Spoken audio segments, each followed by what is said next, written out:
kami berdoa. Mari kita sama-sama katakan amin. Silakan saudara duduk. Shalom, selamat Natal dan selamat tahun baru bagi saudara-saudara yang mungkin juga liburan pada saat Natal dan tahun baru tidak bersama-sama dengan kita semua.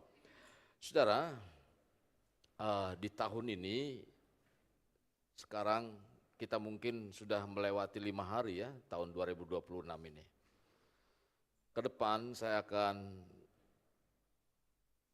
apa yang akan terjadi saudara, tidak kita ketahui, dan ke depan apa yang akan saya bawa bagi saudara.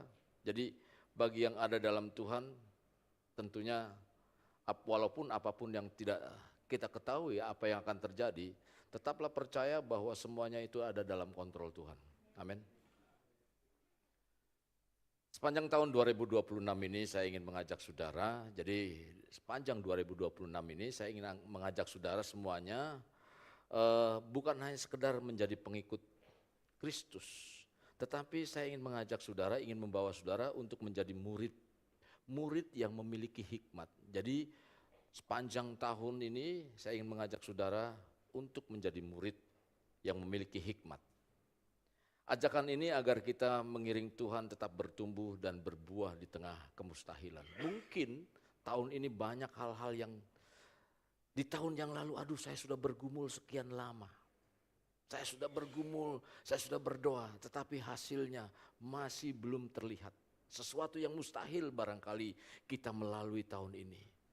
Tetapi saya ingin mengajak saudara, kemustahilan itu mungkin bagi saudara, ya, tetapi tidak mustahil bagi orang yang tetap ada di dalam Tuhan. Maka dari itu saya ingin mengajak saudara bertumbuh dan berbuah di tengah kemustahilan. Untuk menjadi seorang murid, kita memiliki hikmat dimulai dari hati. Haknya hikmat adalah hati. Dan bulan Januari, saudara, saya ingin mengajak saudara untuk memiliki hati yang dibaharui. Nah, pada minggu ini, saudara, saya ingin berbicara tentang hati yang dibaharui oleh Tuhan. Klik.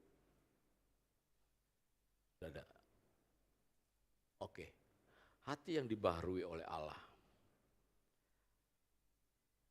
Dalam kitab Yeskil pasalnya yang ke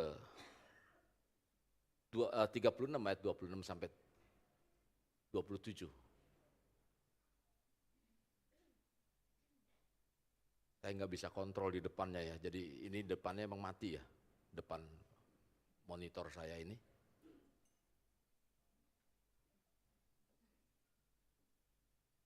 Nah saudara, saya ingin mengajak saudara memang hati yang dibaharui sebagai seorang murid. Nah sebelum saya membahas ini dan kita baca ayat ini bersama-sama, saya sedikit ingin mengajak atau membuka pikiran atau hati kita agar apa? Jadi para murid itu awalnya mengikut Kristus. Awalnya adalah mengikut Kristus. Oke, terima kasih Catherine. Awalnya mengikut Kristus. Lalu diajar, belajar untuk taat sebagai murid. Tahapan kedua, diajar untuk taat sebagai murid dan dibentuk sebagai hamba. Apanya? Jadi ketika dibentuk itu, dibawa, diajar sebagai murid, lalu dibentuk menjadi apa? Menjadi hamba. Sehingga di dalamnya ada ketaatan dalam kehidupan kita. Ada ketaatan dalam iman kita kepada Kristus. Setelah menjadi hamba, dibentuk menjadi hamba, maka itu akan disebut menjadi sahabat. Ingat Yesus mengatakan kamu bukanlah hamba, tapi sahabat-sahabat. Nah kata sahabat ini saudara dibawa kepada kita untuk apa? Untuk semakin intim dengan Tuhan. Semakin intim. Jadi kan Yesus mengatakan, apa yang akan terjadi sahabat yang tahu terlebih dahulu dalam kehidupan itu. Jadi intim, karena intim jadi persoalan yang ada, masalah yang ada sahabat tuh tahu. Nah kita, apa yang akan terjadi terhadap kita ke depan, apa yang akan terjadi terhadap mungkin juga dalam rumah tangga kita, anak-anak kita akan dinyatakan oleh Tuhan. Diberitahu, kamu hati-hati begini, kamu hati-hati begini. Karena apa? Karena kita semakin intim dengan Tuhan, sahabat itu. Lalu yang selanjutnya hidup sebagai anak Allah. Sehingga itu menjadi semakin dewasa dan di bawah kita menjadi serupa dengan Kristus. Nah, kita akan baca nanti ayat yang saya akan bawa saudara. Bagaimana kita menjadi murid yang memiliki hikmat. Pertama adalah saya ingin ajak saudara di bulan Januari ini adalah hati yang dibaharui. Hati, berbicara tentang hati. Dari Januari sampai Februari kita akan berbicara hati. Januari sampai Februari. Nanti Februari sampai Maret berbicara tentang apa? Berbicara tentang iman. Nanti selanjutnya 2 bulan sekali kita akan bahas tentang hikmat itu sendiri. Nah, kita baca di dalam Yeskil pasalnya yang ke-36 ayat 26 sampai 27. Oke, kita baca sama-sama. 2, 3. Aku akan memberikan kepadamu hati yang baru. Aku akan memberikan kepadamu keinginan-keinginan yang baru dan benar. Serta memberikan roh yang baru dalam batinmu. Aku akan menyingkirkan hatimu yang mengeras seperti batu karena dosa. Dan memberikan kepadamu hati yang baru, yang lembut dan penuh kasih. Dan aku akan memberikan rohku ke dalam batinmu sehingga kamu akan mentaati hukum-hukumku dan melakukan setiap perintahku. Saudara yang dikasihi Tuhan, ayat ini menunjukkan kasih Allah kepada bangsa Israel. Sebagai umat pilihannya, bangsa Israel adalah bangsa yang pernah hidup dalam kemuliaan. Mereka khusus untuk untuk pasal 36 ini ya. Jadi mereka ini pada waktu itu memiliki tanah perjanjian, bait Allah, dan di mana Tuhan selalu menyertai kehidupan bangsa itu. Namun ketika Nabi Yeskil menulis ini, bangsa ini saudara semuanya telah hilang. Apa yang pernah dinikmati, bangsa ini pernah menerima kemuliaan Tuhan, memiliki tanah perjanjian, bait Allah, penyertaan Tuhan, semua hilang. Kenapa? Karena waktu zaman Yeskil hidup itu melayani Tuhan di tahun 593 sampai 571. Kok mundur ya tahunnya? 593 sampai 591. Nah, saya ingin sedikit kasih tahu saudara. Dari zaman Adam, tahun itu tahun 2000-an. Tahun 2000. Mundur sampai zaman Abraham. Ya. 0, dari Adam sampai Abraham 0, 2000 sampai Abraham. Abraham sampai ke Tuhan Yesus 0. Jadi 2000 turun, terus turun. Jadi dari Adam itu 0, 1, 2, 3, 4 sampai 2000 berhenti di Abraham.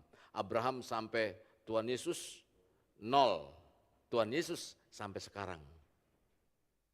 Itu disebut tahun Masehi. Tahun Masehi adalah tahun kelahiran setelah kelahiran Tuhan Yesus Kristus. Nah, oke.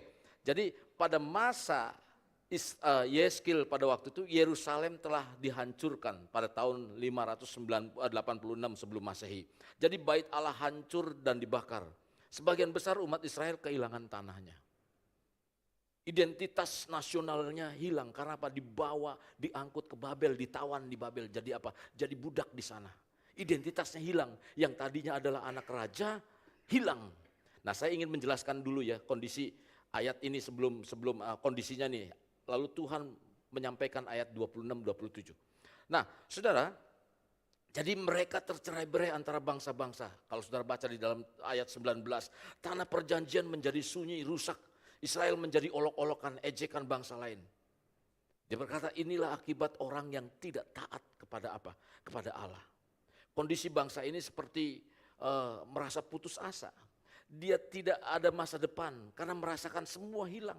Sepertinya masa depan tidak ada. Karena apa? Berteriak tidak ada pertolongan. Semua dalam kondisi keadaan susah, menekan dalam kehidupan. Masalah demi masalah terus datang dalam kehidupannya. Dan menganggap bahwa Tuhan itu tidak ada. Meninggalkan mereka, sepertinya Tuhan itu meninggalkan mereka.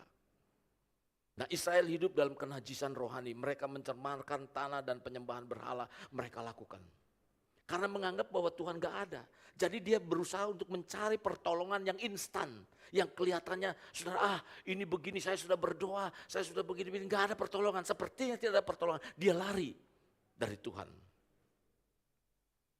Berulang-ulang terjadi ketidaktaatan itu. Dan sudah diperingatkan oleh nabi-nabi, mereka tetap saja. Namun mereka tetap keras hati. Ironisnya saudara, saat pembuangan terjadi, Israel dibuang, bukan hanya di Israel, dipermalukan. Dan nama Tuhan itu dihujat. Nama Tuhan dihujat. Pembuangan adalah bentuk penghakiman yang adil. Jadi hati bangsa Israel lebih percaya kepada berhala yang kelihatan, yang mungkin secara kasat mata. Dia lebih percaya, oh saya menyembah Tuhan. Tuhannya ada bentuknya. Kalau kita menyembah Tuhan, kita merem-rem, Tuhannya mana, Tuhannya mana. Nah, ini yang terjadi di bangsa Israel. Kondisi seperti ini. Sehingga saudara-saudara yang dikasihi Tuhan, dia lebih percaya kepada berhala yang terlihat daripada Allah yang tidak terlihat. Mereka menganggap bahwa berhala adalah sumber rezeki. Berhala adalah kesuburan mereka, keamanan mereka. Dalam situasi inilah Yeskil menyampaikan janji, aku akan memberikan kepadamu hati yang baru. Hati yang baru. Janji ini hadir ketika bangsa itu berada di titik terendah. Mungkin saat ini, tahun-tahun lalu saudara menghadapi kondisi yang seperti itu. Sebetulnya Tuhan ingin membentuk kita sebagai murid Kristus. Tuhan ingin membentuk kita, keadaan kita. Seumpama saudara, saya mungkin bicara begini. Mana yang lebih berharga? Telur dibandingkan telur yang sudah diolah.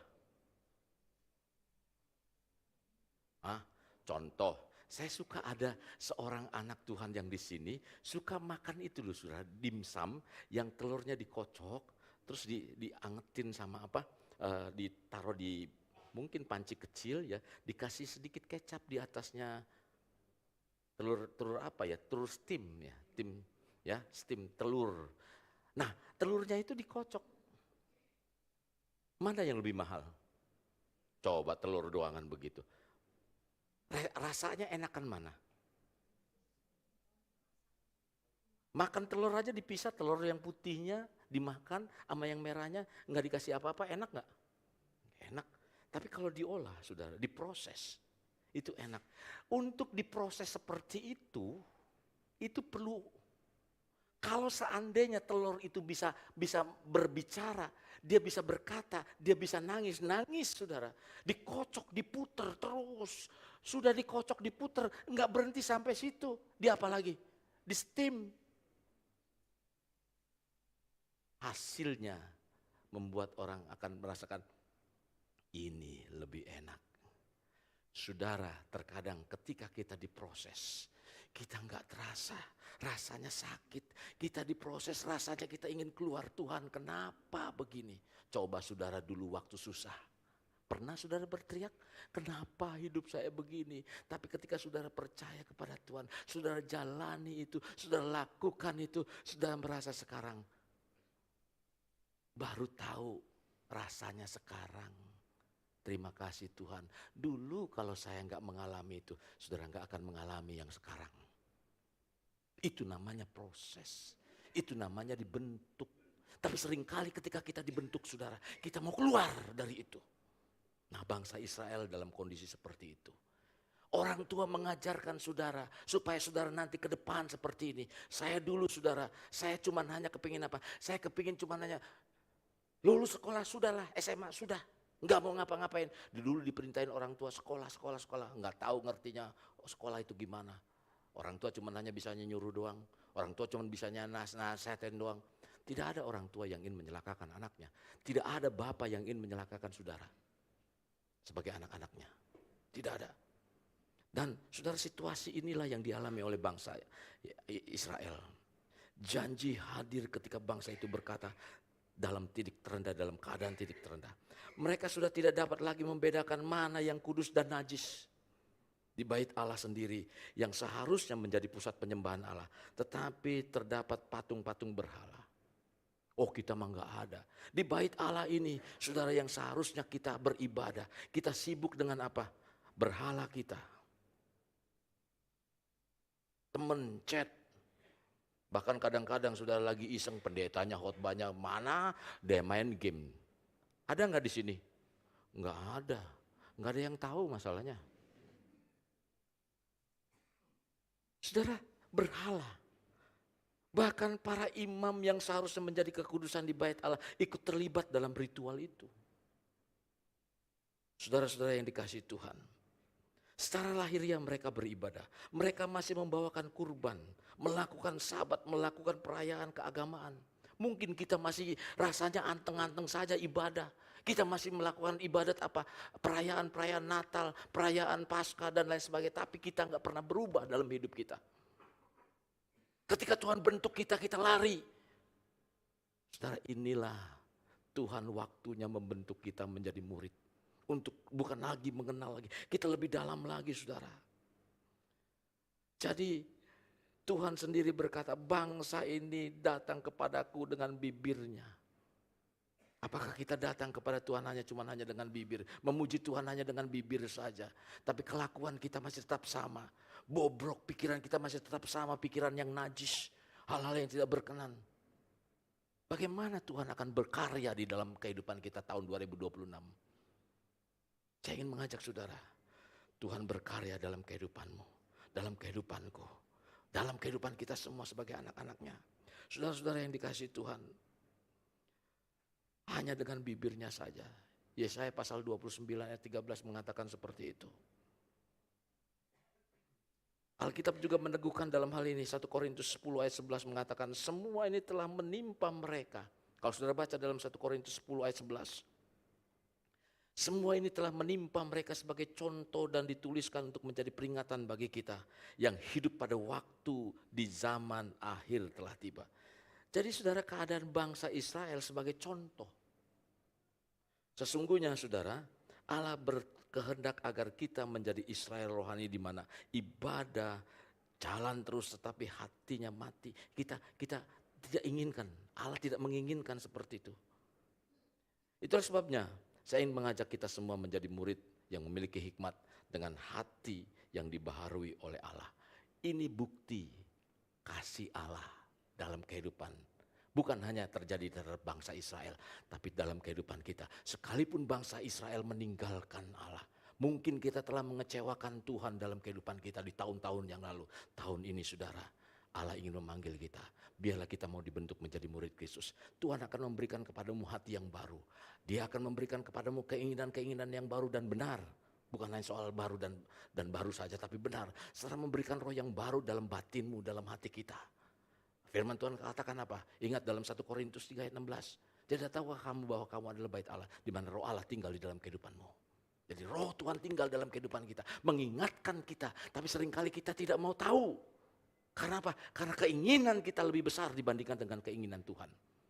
Saudara-saudara yang dikasihi Tuhan, mari kita semua ingin menjadi murid yang memiliki hikmat dengan hati yang dibaharui oleh Allah. Saudara, hati adalah pusat kehidupan. Banyak orang memiliki kerinduan untuk mengalami perubahan dalam hidupnya. Tetapi seringkali fokus perubahannya itu hanya menyentuh bagian luar, saudara. Hanya menyentuh bagian luar saja. Ini nggak bisa diklik ini langsung tampil semuanya ya. Oke. Kadang-kadang saudara kita ingin berubah. Oh, berubahnya cuma tampilan luar saja. Orang lain lihat, oh ini orang yang rajin ibadah, rutinitas, doa. Ketika diajak berdoa, iya berdoa. Tapi doanya cuma hanya rutinitas. Rutinitas itu ya cuma hanya sekedar agamawi lah. Penampilan rohani, aktivitas dalam pelayanan. Firman Tuhan sebetulnya mengajarkan bahwa perubahan sejati selalu dimulai dari hati. Perubahan yang sejati, perubahan yang begitu sejati itu yang genuine, yang asli ya. Perubahan yang asli itu adalah perubahan yang selalu dimulai dari hati. Karena hati adalah pusat dasar dan dasar kehidupan rohani manusia. Pusat dan dasar, jadi penting sekali. Ini menjadi pondasi dalam kehidupan kita. Saudara, Tuhan Yesus memperkuat kebenaran ini kalau saudara baca di dalam Lukas pasalnya yang ke-6 ayat 45, yuk kita baca di sana. Lukas 6 ayat 45.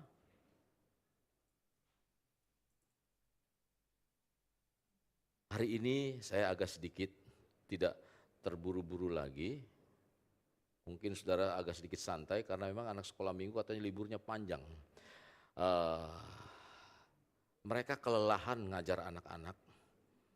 Jadi ingin santai sedikit lebih lama supaya nanti ngajarnya lebih fresh.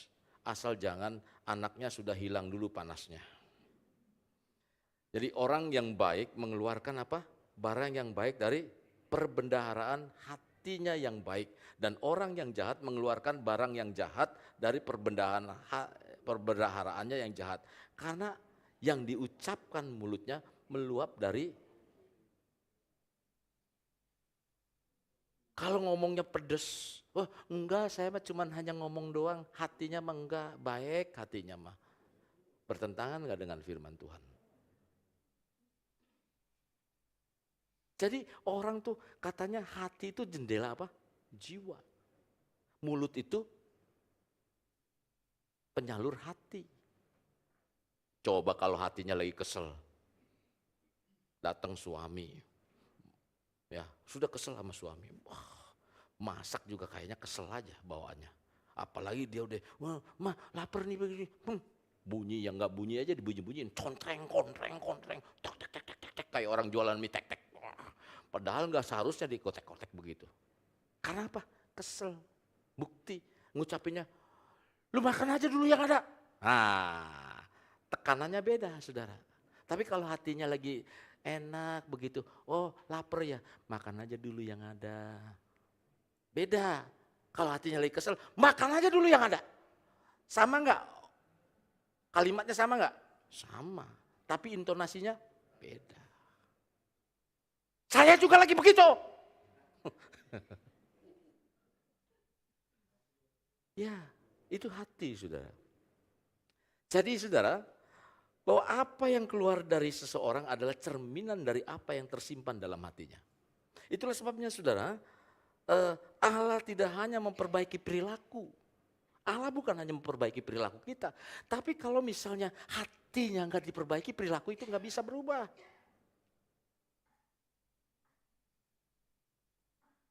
Memperbarui hati. Hati bukan sekedar perasaan, tetapi pusat dari kehendak kita. Pusat dari pikiran kita. Hati itu adalah pusat dari keputusan kita. Hati. Jadi untuk menjadi murid yang memiliki hikmat, kita harus mulai dari hati kita. Kita rubah hidup kita, hati kita rubah dulu. Untuk menerima berkat Tuhan, kita rubah hati kita dulu.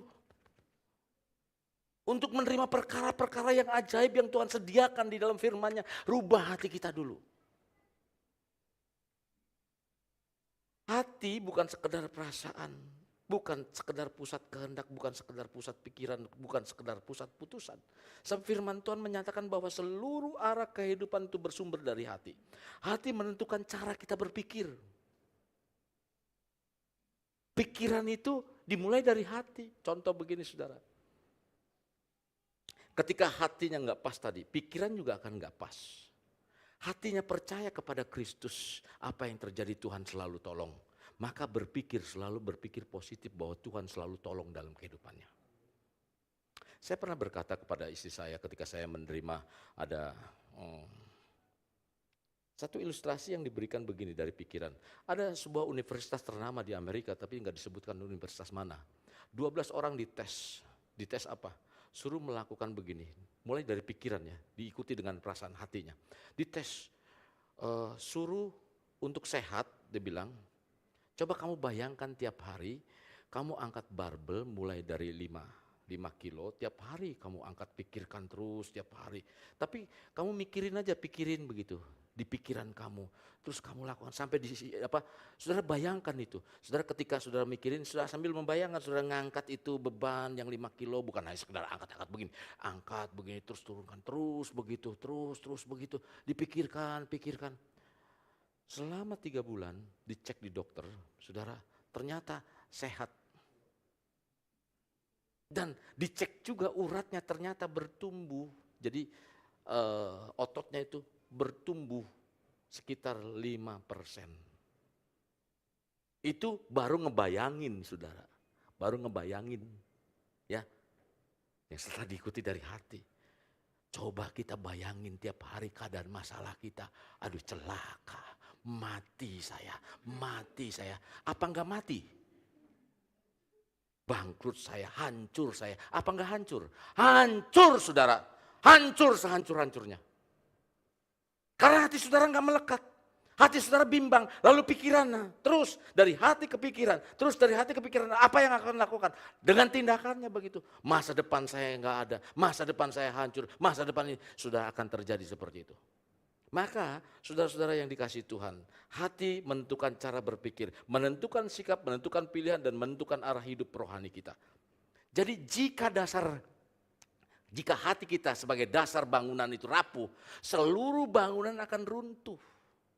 Demikian juga jika hati tidak benar, kehidupan rohani tidak akan kokoh. Seperti Lukas tadi saudara, enggak akan kokoh. Karena hatinya, dasarnya itu. Saudara-saudara yang dikasihi Tuhan, orang yang baik mengeluarkan apa? Barang yang baik dari perbendaharaan hatinya. Orang yang jahat akan mengeluarkan barang yang jahat dari perbendaharaan hatinya. Karena yang diucapkan mulut itu meluap dari hatinya. Jadi hati yang gembira itu adalah gambaran atau hati digambarkan sebagai perbendaharaan. Yang mencatat semuanya itu ada dikumpulnya, disimpan di hati. Coba orang yang jengkel, diomongin terus ya. Oh dia diam, disimpan di hati, diomongin dia simpan. Orangnya karena apa? Karena introvert. Dia diam. Lain dengan orang ekstrovert ketika dia omongin begini-begini. Apa? Gua nggak seneng nih, hati gua nih nggak enak nih. Nah, tapi kalau orang introvert dia diam, dia omongin. Diam, simpannya di mana? Kalau simpan di perut, dia bisa keluar pada saat buang air. Tapi simpan di hati, susah saudara. Lama-lama hatinya itu. Maka firman Tuhan kata, waspada itu. Karena dari hati itu, untuk kita menjaga hati. Karena dari hati itulah apa? Akan mengenai kehidupan bagi kita. Memancarkan itu. Jadi saudara, hati adalah perbendaharaan. Apa yang disimpan di dalam hati kita, entah itu firman, entah itu luka, entah itu iman atau kepahitan, saatnya nanti akan muncul dalam perkataan dan perbuatan. Itu akan muncul suatu saat nanti. Ketika kita menyimpan firman, saat nanti ada masalah, kita akan muncul perkataan, enggak, aku masih bisa dihadapi dalam kehidupanku. Karena apa? Karena hati selalu menyimpan firman. Kalau hati selalu menyimpan kesakitan, suatu saat nanti akan meledak. Ingat suami istri, jangan bilang adem-adem saja, istri saya diamnya, orangnya diem, suami saya orangnya diem. Suatu saat nanti kalau enggak terbuka, sudah akan meledak.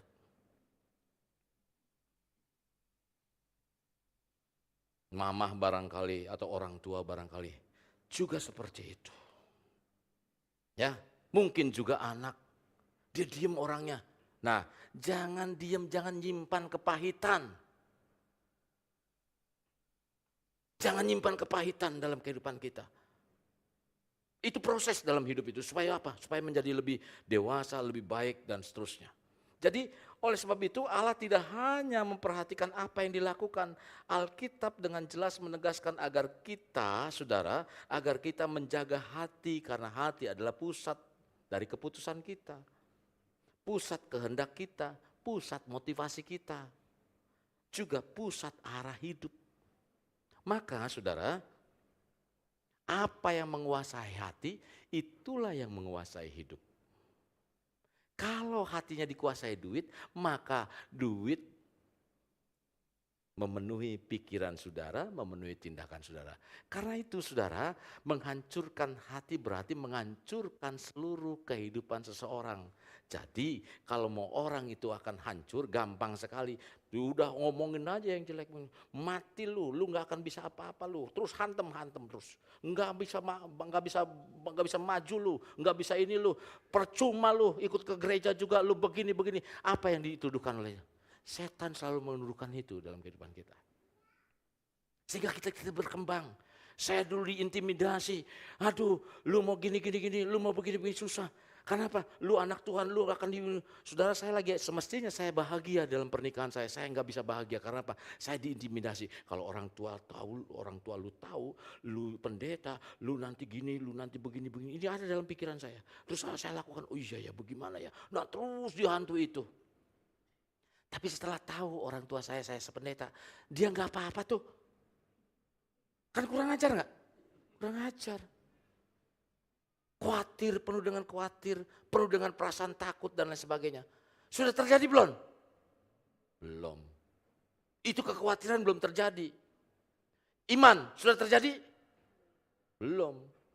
Walaupun belum terjadi, jangan sembarangan menggunakan iman. Dalam pengertian begini, ya saya beli motor dengan iman. Dikasih nggak sama dealer? Sampai kepala kita juga putih rambutnya, terus apa? Sudah nggak ada lagi rambutnya, sampai dari yang bukan matic sampai matic, ya nggak akan terjadi tuh beli motor dengan iman.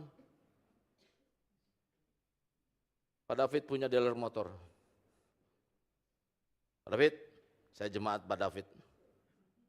Saya beli dengan iman ya. Besok-besok beli aja sono di rumah lu. Jadi saudara, ini maka dari itu hati pusat kehidupan bagi pengikut Kristus. Pusat kehidupan bagi pengikut Kristus. Karena merupakan tempat medan pertempuran rohani, hati itu.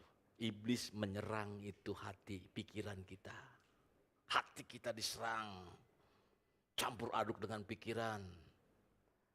Saudara nanti baca di rumah. Dalam Lukas pasalnya, Amsal 23 ayat 7, Efesus juga. Pasal 6 ayat 12. Jadi pertempuran rohani tidak selalu terlihat secara lahiriah. Nggak beda beginilah saudara.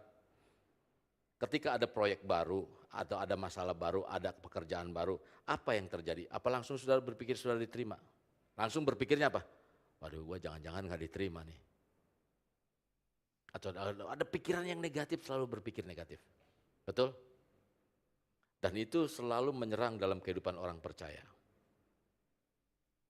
Maka, saudara, pertempuran rohani tidak selalu terlihat secara lahiriah. Serangan sering datang dalam bentuk luka batin. Hati, luka batin dari siapa?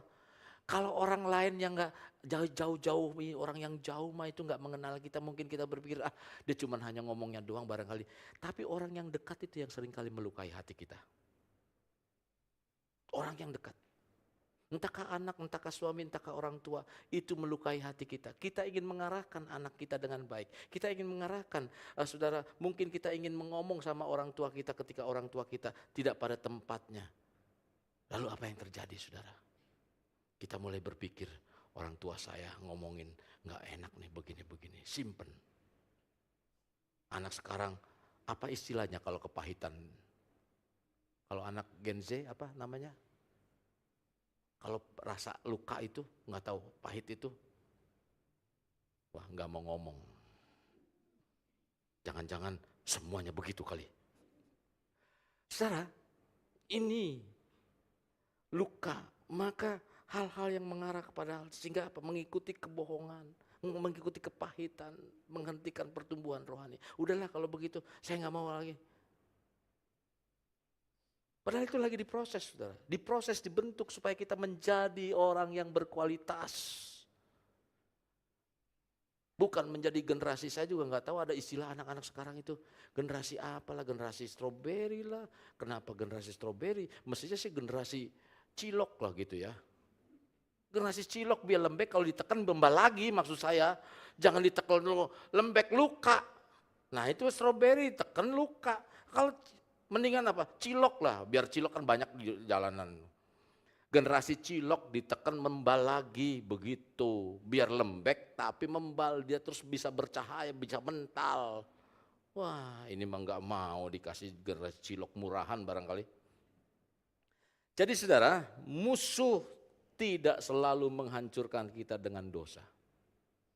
Tapi dengan hal-hal kecil seperti apa? Kebohongan-kebohongan yang dianggap kecil. Hati yang terluka dan tidak disembuhkan. Itu musuh selalu menghancurkan bukan dari perkara yang besar, selalu dari hal yang kecil. Hati menjadi pusat kehidupan bagi pengikut Kristus karena apa? Karena hati adalah tempat firman Allah. Roh Kudus tinggal di dalam kehidupan kita untuk bekerja.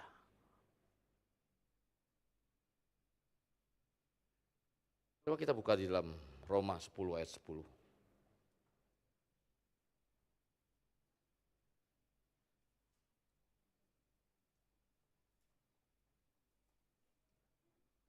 Karena dengan hati orang percaya dan dibenarkan, dengan mulut orang mengaku dan diselamatkan. Jadi hatinya, saudara. Firman akan bekerja di dalam hati bukan hanya dalam pikiran. Jadi hati dulu diubah, lalu ketika hatinya mulai percaya lalu dipikirkan. Turun lagi ke hati. Maka ada satu istilah bagi anak-anak muda yang sedang mabuk asmara. Dari mata turun ke mulut. Turun ke hati, dari hati baru mikir-mikir. Pikir-pikir dulu nih, wah dia cocok nggak begini-begini. Pikir-pikir dulu, bisa diajak susah nggak nih? Bisa diajak senang nggak? Oh kalau dia maunya senang dulu, wah repot nih. Dites dulu lah, makan warteg dulu dites, naik bis dulu mau nggak begitu ya. Jangan mau naiknya Mercy langsung, waduh nggak enak begitu. Udahlah hatinya udah langsung luntur. Ceret. Ini mah nggak pas bagi saya. Jadi firman, saudara, firman yang tinggal di hati memberi arah. Firman yang tinggal di hati, jadi bukan di pikiran nih, ya hati, memberi arah. Firman yang tinggal di hati menegur kita. Firman yang tinggal di hati, saudara, itu akan bekerja dalam kehidupan kita. Dia akan diam di dalam kita untuk mengingatkan kita akan kebenaran. Menuntun kita dalam kehendak Allah dan mengubah karakter agar kita semakin serupa dengan Kristus. Maka, saudara, dengan kesadaran ini, saya ingin mengajak saudara, mengarahkan saudara sebagai murid Kristus. Setiap hari saya mohon dengan amat sangat, ikuti juga di dalam tiap paginya, tiap harinya. Saya memaksakan diri dengan membuat renungan tiap hari.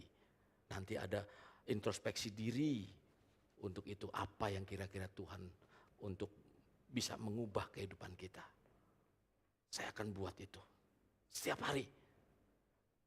Doakan saya supaya saya dimampukan untuk itu.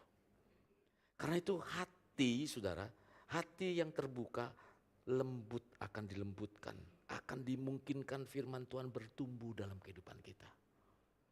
Akan apalagi, akan membawa Roh Kudus bekerja dengan leluasa ketika hati kita dilembutkan.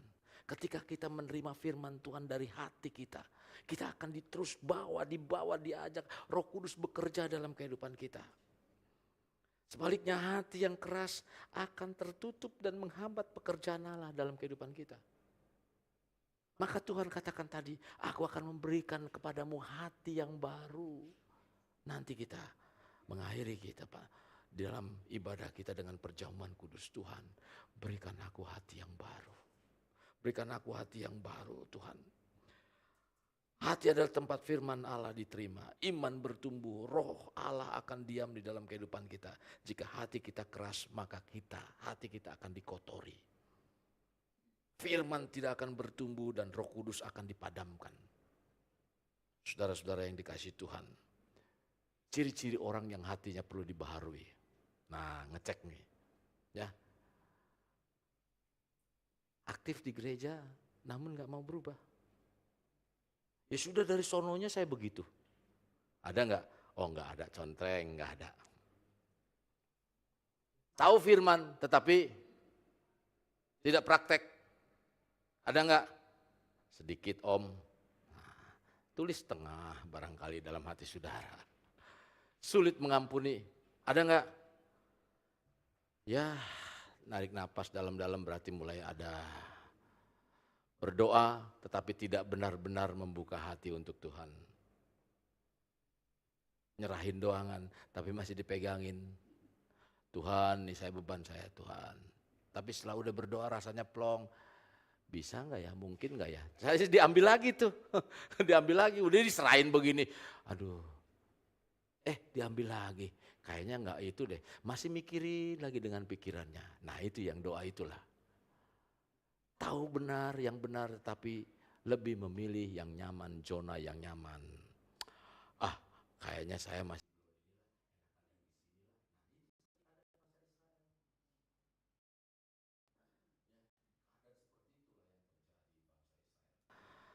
Allah tidak menuntut kita untuk mengubah diri, tetapi Allah meminta kita membuka hati untuk bertindak. Coba buka hati kita untuk bertindak. Buka hati. Karena ayat Yeskil tadi mengatakan, berubahlah maka aku akan memberikan hati yang baru. Jadi pertama apa? Berubah. Ketika kita berubah, Tuhan akan memberikan hati yang baru dalam kehidupan kita. Jangan, Tuhan, aku mau setia kepadamu Tuhan. Berkati aku dulu Tuhan, aku nanti akan setia. Itu namanya pinter kodek. Iya dong, berkati aku Tuhan, maka aku akan setia kepadamu. Bener apa enggak? Itu namanya manusia yang licik, minterin Tuhan. Tuhan emang bisa dipinterin. Kalau pendeta Edi bisa dipinterin barangkali, pendeta David, Opan barangkali bisa dipinterin.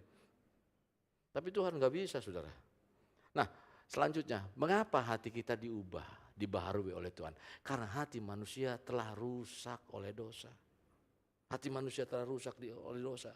Alkitab mengajarkan bahwa dosa tidak hanya mempengaruhi perilaku manusia, tapi merusak hati sebagai pusat kehidupan manusia. Jadi kerusakan hati itu bermula dari kejatuhan manusia dalam dosa. Ketika manusia jatuh dalam dosa, ketika manusia memilih memberontak terhadap Allah, kalau saudara baca dalam Kejadian 3. Rusak hubungan dengan Allah.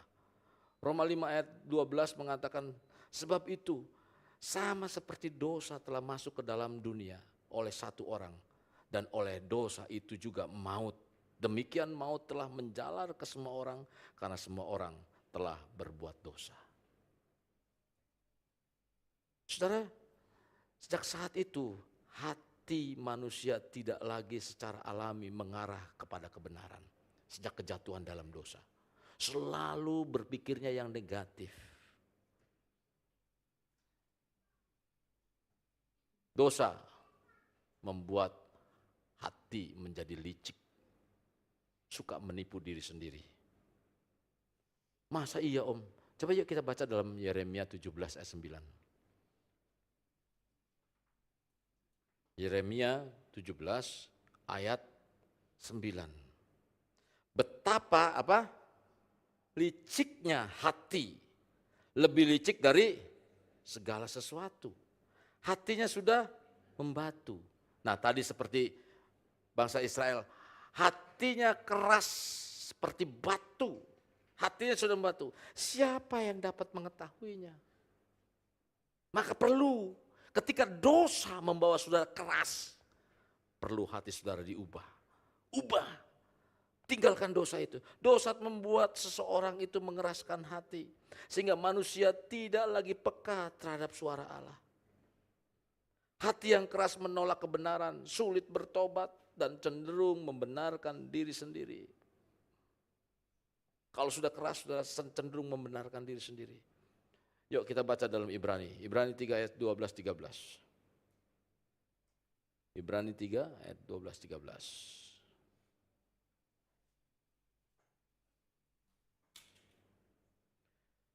Waspadalah, hai saudara-saudara, supaya di antara kamu jangan terdapat seorang yang hatinya jahat. Hatinya jahat itu apa? Karena sudah keras. Akibat dosa hatinya jahat, sudah keras. Dan tidak percaya oleh karena ia murtad dari Allah yang hidup. Tetapi nasihatilah seorang yang lain setiap hari selama masih dapat dikatakan hari ini. Supaya jangan ada di antara kamu yang menjadi tegar hatinya karena tipu daya dosa. Itulah sebabnya manusia dapat membutuhkan, sangat membutuhkan pembaharuan hati oleh Allah. Bukan sekedar perilaku, perbaikan perilaku. Jadi hatinya dulu nih, kepengen perilaku kita berubah, ya tindakan kita, ubah dulu hati kita. Ubah dulu hati kita. Kedua saudara, karena perubahan sejati dimulai dari dalam. Alkitab menegaskan bahwa perubahan hidup yang sejati tidak dimulai dari luar, tapi dari hati manusia. Yesus mengatakan tadi di dalam Lukas 6 ayat 45. Perkataan kita, sikap kita dan tindakan kita hanyalah buah dari apa yang di hati. Ya, buah. Akarnya ada dalam hati kita. Perubahan dari luar tanpa perubahan hati hanya menghasilkan keadaan semu. Hanya menghasilkan kesalehan yang semu. Tampaknya mungkin benar di mata manusia. Tetapi tidak mengubah karakternya.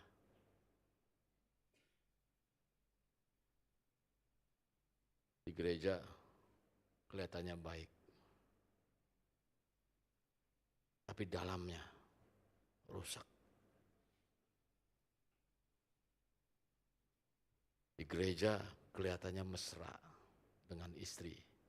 Saya mesra dengan istri. Gandeng tangan dengan istri. Di luar gandeng yang lain.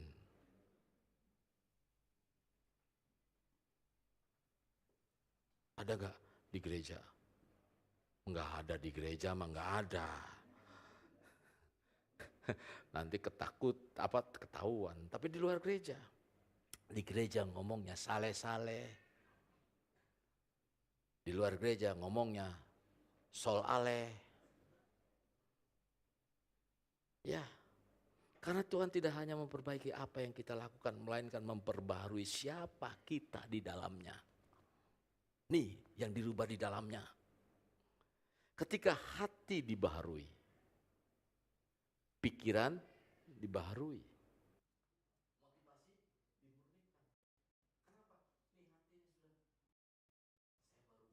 Maaf, dan ini baru saya ngomong kepada saudara. Ini rahasia, gak boleh ada yang tahu. Kalaupun diberitakan, ya gak apa-apa, ada orang yang sudah bertobat. Rahasianya apa? Rahasianya dulu waktu saya baru pertama kali membangun rumah ini, gereja ini untuk dibangun. Saya berpikir teman saya banyak, saya akan buat proposal. Paling tidak 50 proposal. Waktu itu dibutuhkan dana 40 juta. Saya berpikir kalau satu orang nyumbang 1 juta, 50 jadi berapa? 50 juta. Sisanya berapa? 10 juta. Bisa buat beli kendaraan.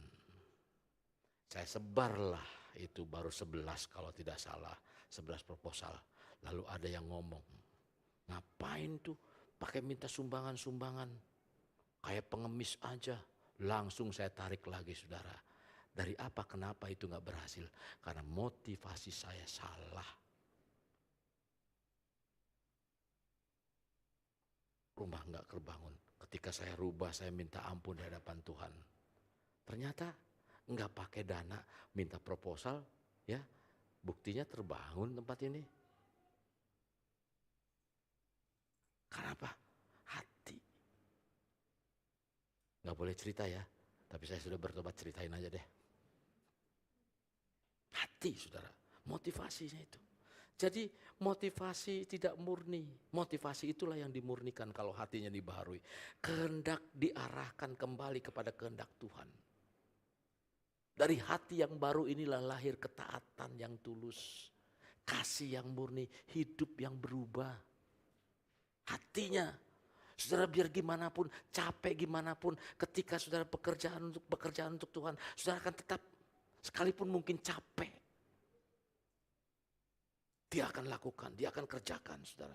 Enggak lagi ngerutu, udah nih gereja lagi. Ingat saudara, anak saudara lagi rajin ke gereja, jangan diperintahkan apa? Bawa tuh kasur sekalian ke gereja. Ada?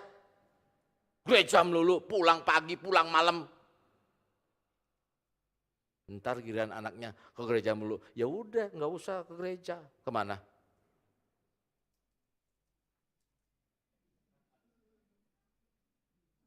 Kemana lagi? Sambil ke biliar lah kemana. Karena apa? Karena orang tuanya nggak suka ke gereja. Ya udah daripada ke gereja ke biliar. Pulang malam dulu. Dia pulang pagi. Coba anak sekarang. Jadi saudara, mari izinkan anak kita dibaharui hatinya. Ingat anak-anak muda yang sering ke gereja, bukan hanya sering nongkrongnya, tapi arahkan untuk sudah berubah hatinya. Percaya, saudara nggak usah takut masa depan saudara.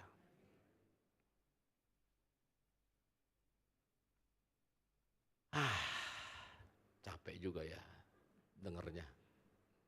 Ya itulah dibentuk murid. Ini yang terakhir. Sebelum saudara minum perjamuan kudus, kita mengubah itu. Karena Allah menghendaki hidup yang bertumbuh dan berbuah. Maka dia proses hatinya dulu, supaya apa? Supaya saudara bertumbuh di dalam Tuhan dan menghasilkan buah. Ya, diproses dulu, terus.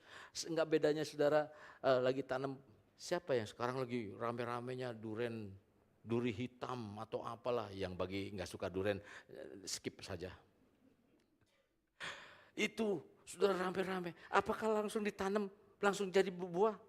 Enggak, dipupuk dulu, dirabuk dulu, dibentuk dulu, dia ininya supaya apa? Supaya akarnya kuat, supaya menghasilkan ini dan lain sebagainya. Akhirnya saudara, ketika dia bertumbuh, suatu saat nanti akan berbuah. Kalau nanamnya benar, saya berusaha untuk menanam saudara dengan benar, menanam iman saudara dengan benar. Saya berusaha dengan sekeras mungkin menanam iman saudara dengan benar. Supaya apa? Supaya saudara bertumbuh imannya kepada Tuhan dan berbuah. Saudara-saudara yang dikasihi Tuhan, Alkitab Allah tidak hanya menyelamatkan manusia dari dosa, tetapi memulihkan hidup manusia agar bertumbuh dan menghasilkan buah bagi kemuliaannya. Karena apa? Karena saudara, karena pembaharuan hati menjadi langkah utama dalam rencana Allah. Itulah sebabnya pertumbuhan rohani dimulai dari pembaharuan hati. Kalau hatinya nggak diubahkan, ingat, Yesus pertama kali khotbah, di situ dikatakan apa? Apanya yang harus dihancurkan? Hatinya dulu. Coba kita buka di dalam Matius pasal yang kelima. Matius 5.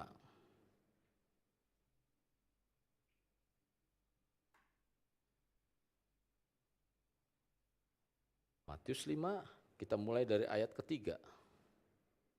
Ya, karena berbahagia itu ayat ketiga. Maka Yesus pun ayat 2 mulai berbicara dengan mengajar mereka, katanya, berbahagialah orang yang miskin di hadapan Allah, karena merekalah yang mempunyai kerajaan surga. Apa yang sedang dirubah itu? Pertama pikirannya, ketika dia berkata, berbahagialah orang yang miskin, nih hatinya sudah diubah dulu nih. Lalu pikirannya akan Coba, kita yang miskin boro-boro senang, boro-boro bahagia katanya. Orang lain pada jalan-jalan, kita mah kagak jalan-jalan. Sebenarnya dia jalan, saudara. Kalau orang yang kagak jalan adalah orang yang pakai kursi roda. Betul. Jadi saudara, kalaupun nggak jalan-jalan ke kemana-mana, tetap aja jalan. Nah, akhirnya orang yang jalan-jalan, pergi jalan-jalan, dia bilang ngapain capek. Karena ngapain? Karena mereka bukannya pergi enak-enak, ya memang jalan-jalan kok. Makanya tur pergi malam hari, ya. Murah, tur murah, pergi malam hari. Kalau sudah malam hari nggak langsung di hotel, langsung naik ke bis. Habis naik ke bis kemana? Jalan. Apa nongkrong di bis? Pakai apa? Pakai motor, sepeda motor untuk jalan pergi. Kalau lagi naik apa? Kalau saudara jalan-jalannya di tembok Cina, suruh jalan kaki ke tembok Cina itu, muter-muter tembok Cina kalau bisa. Dikasih waktu saja. Habis itu jalan lagi kemana? Belanja lagi. Namanya jalan, pulang di sono, beli obat apalagi, beli obat. Aduh, AU lagi, asam urat, terus apa lagi, wah namanya juga jalan-jalan. Pulangnya, saudara, pulangnya apa? Pulangnya habis jalan-jalan, coba deh, malam. Atau mungkin juga pagi-pagi juga, udah pulang sore nih, suruh pulang langsung naik pesawat, nggak lagi nginep. Karena kalau nginep lagi bayar apa? Hotel. Ya begitulah trik marketing. Nah sekarang kita coba berbicara tentang apa? Tentang kembali kepada Allah menghendaki hidup yang bertumbuh dan berbuah. Jadi jika hati tidak dibaharui, firman tidak akan bertumbuh dengan baik.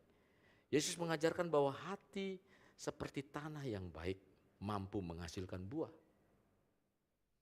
Jadi Allah membaharui hati supaya firman-Nya itu hidup dan berakar. Itu hati. Jadi dibaharui dulu hatinya supaya apa yang difirmankan. Jadi walaupun saudara sampai firman, dengar firman Tuhan, belajar firman Tuhan, hafal firman Tuhan dah. Saya paling banyak hafal firman Tuhan. Tapi hatinya nggak dibaharui, firman itu nggak jadi apa-apa dalam kehidupannya.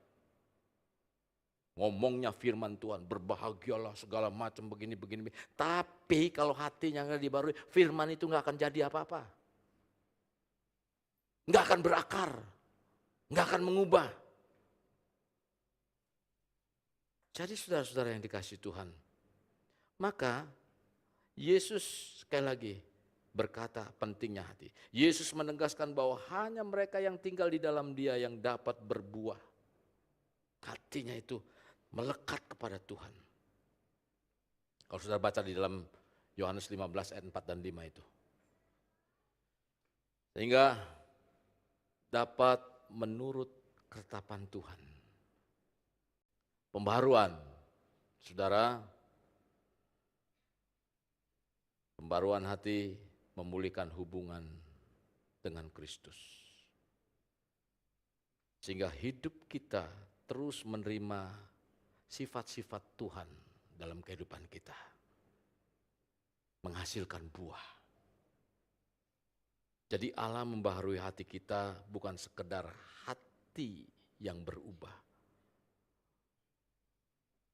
Bukan sekedar berbuah semata. Tetapi saudara agar bertumbuh dalam Kristus dan menghasilkan buah yang kekal dalam kehidupan kita.